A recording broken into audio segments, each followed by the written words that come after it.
રાતે એકલો બેઠેલો ને ખાલી બોટલોનો અગાશીમાંથી ઢગલો પડેલો અને બોટલો ઉપર ખીજાણો, બોટલ પકડી પકડીને મળ્યો ઘા કરવા, પી ગયો બાપુ. એ બોટલ મારે એમ કે રોકેટ ચડાવવા રાખજો,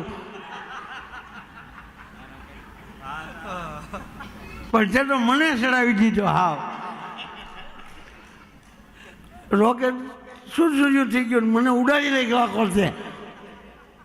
એમ કરીને બોટલનો ઘા કર્યો. તે મારી જમીન વેચાવી, બીજી બોટલ હાથમાં લીધી. તે મારો બંગલો વેચાવો, ત્રીજી બોટલ હાથમાં લીધી. તે મારી ઘરવાળીને કાઢી મૂકી.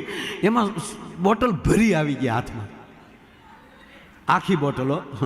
એને પકડીને કહે, નિર્દોષને સજા ન દેવાય, તારો વાક જ નથી તો આપણે કેમ ઘા કરી લેવો? તારો ગુનો જ નથી કાંઈ, તારો વાક નથી. એમ કરીને એને ખોળા મૂકી દીધી. તું ટેસ્ટથી હોઈ જા, જરૂર પડશે તો હું તને જગાડી હો.